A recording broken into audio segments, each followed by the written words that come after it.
We want you to know that like your inner being, we stand in your vortex where all that you are is. We stand there knowing the vibrational frequency of all that you have expanded to. You get how everything that you've been asking for has caused an expanded version of you, and that the only reason you ever feel bad is because you're in this moment not up to speed with the expanded version of you? And that everything that we've been talking about so far means that you can get up to speed with the expanded version of you, and that you're really going to like it when you do it? We just want you to be easy on yourself. If you're having a bad day and someone says, "What's wrong with you?" just say, "I fell off the disc," okay? Okay? I fell off. And then don't continue the momentum. "And you were there when it happened. I blame you. I was there till you came."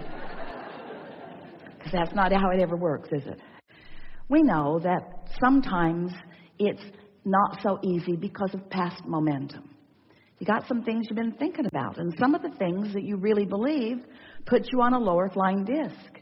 It's hard to watch television and stay up there because much of television, much of the media has discovered that there are more of you on those lower discs. And since they're looking for ratings, they hang out where most of you are. So if you're tuning in, then if you weren't there when you tuned in, you will be pretty soon, because there's something to show you to worry about, to push against, to feel indignation about, to feel anger about. So when you decide that you want to be on your high-flying disc, it begins to cause you to look at things a little differently. And we really want you to leave this gathering today with a sort of renewed determination that you care about what disc you're on, and a new understanding that you have control about what disc you're on. And then a sort of readiness to begin practicing some very easy techniques to get you there and to keep you there. Because life is supposed to feel good to you. You're supposed to be rendezvousing in powerful, co-creative moments, you see. So we want you to realize that we know who you really are, what you really want. And we know where you are in relationship to it. And we know, and we're speaking on behalf of your inner being, we know what the path of least resistance is to get you there. We just want to help you practice the path of least resistance to who you really are, not the path of least resistance to what you don't want. And can you hear what we're saying? When you think a thought, and you think that thought, and you think that thought, and you think that thought, until you're talking to other people about it, you get pretty strong momentum going. There is no way that we have seen that will restore you to your true sense of value and worth more than this understanding and accomplishing of this high-flying disc.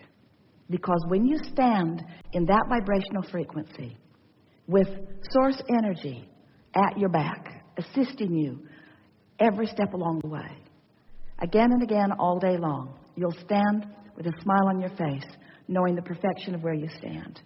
You will realize that this is really who you are. This is who you are meant to be. And anything less than this is just not enough for you. And you can do it. It's not a difficult thing. Do not worry about your question not being answered fully, because it will be. We know everything that you want to know. And we know the path of least resistance to deliver it to you. What about that?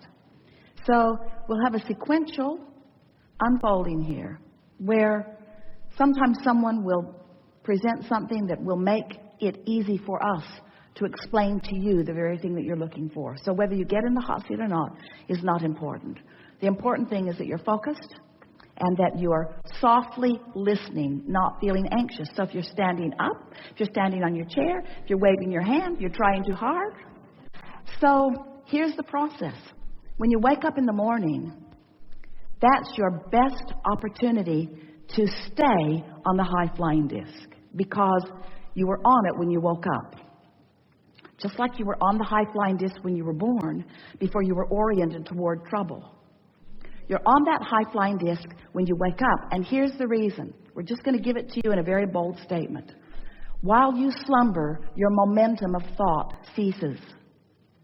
Now, that doesn't mean that you can't wake up in the morning and pick up right where you left off. But if you don't do that, you have a better opportunity to find that high frequency. So we encouraged Esther to do it. It's been a few months now. We encouraged her, when you wake up, find a thought that feels good. And at first, just the pressure of finding a thought that felt good, he kept her from finding one.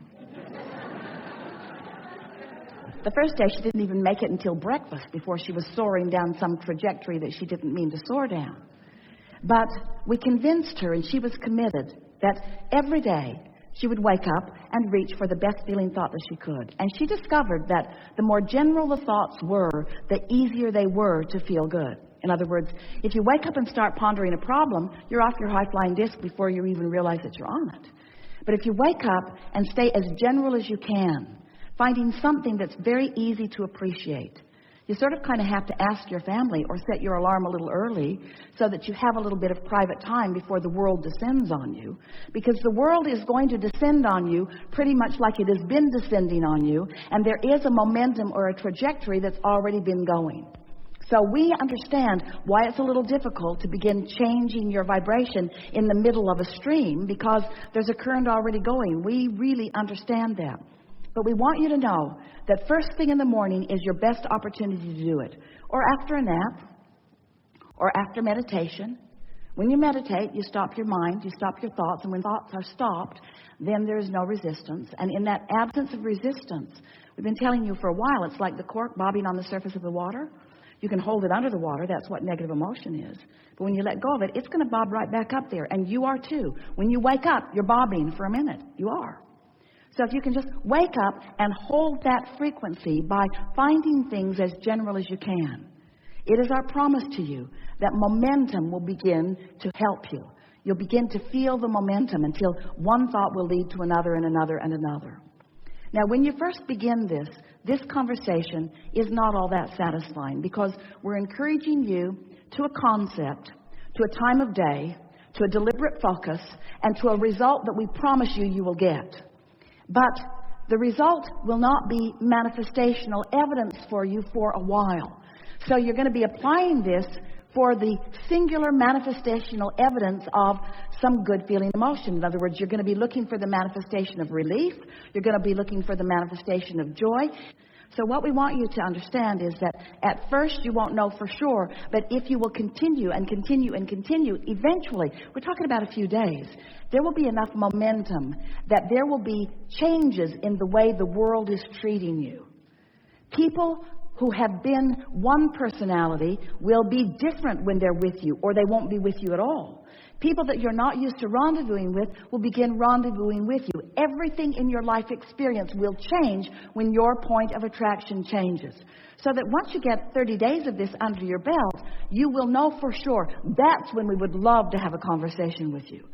That's when we really want to hear, not the subtle, but the vast differences in the way the world is treating you, the way the world is responding to you, the way your point of attraction has shifted. So if you've been following us for a while, you've been reading books. We've written lots of them, stuffed them full of processes, lots of them. And today we're going to offer to you a process that we want you to know trumps all of them. Doesn't render them ineffective.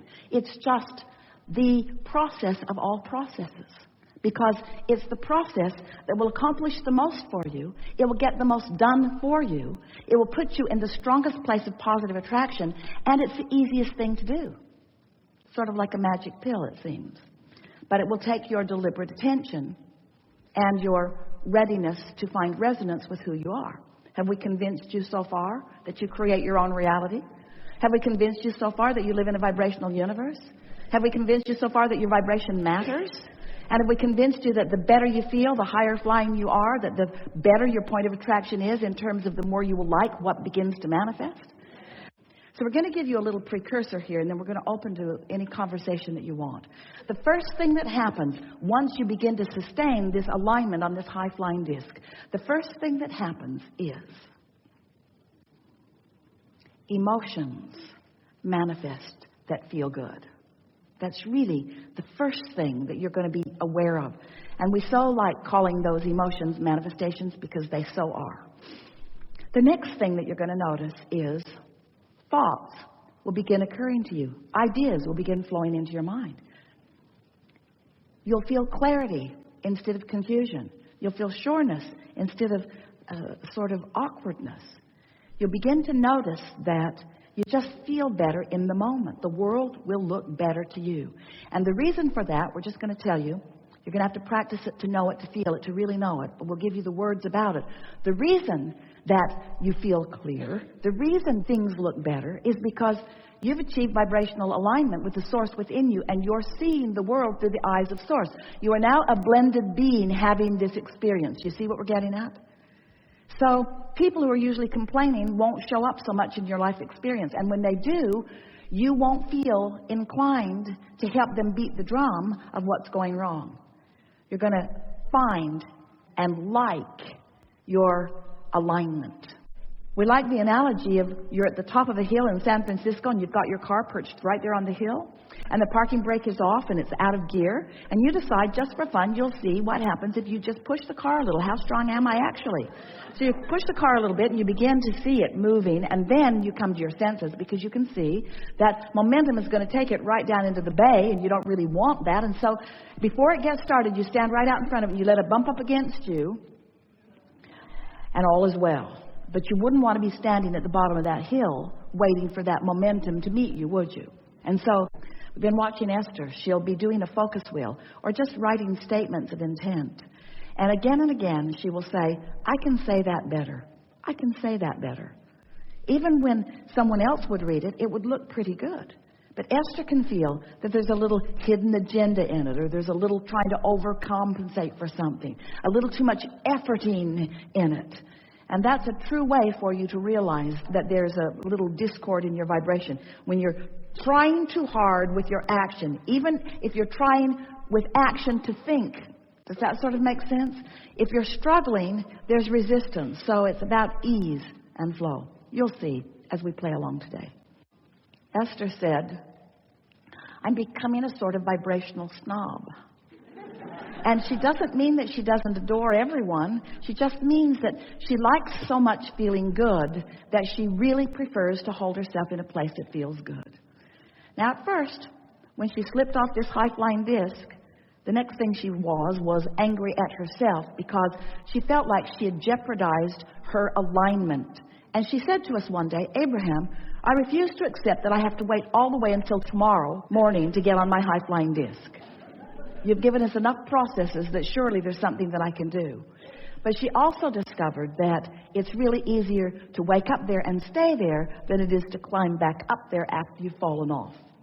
We want you to be aware of momentum. So let's say that you've been thinking about something that you don't want, and you've been thinking about it, you've been thinking about it, you've been thinking about it, and now it's kind of tearing you up, it's sort of eating you up, you can't stop thinking about it, you're really annoyed, now you're talking to other people about it, and now you're looking online to see if there's any other people that are thinking about it, now you're blogging about it, and now you have a website about what to do about that, and so you get this strong momentum going. Well, when you've got a strong momentum going, that's a path of least resistance. Law of attraction is bringing to you, by path of least resistance, what matches what your vibrational frequency is.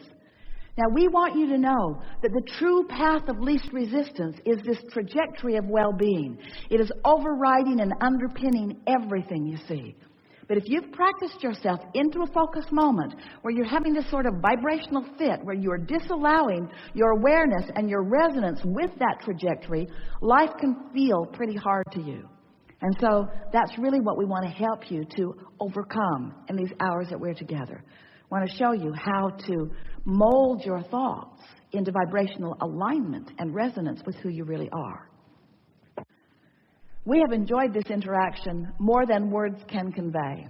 And we are happy that we have rendezvoused with you on a vibrational level that has helped you to find resonance with who you really are for the most part.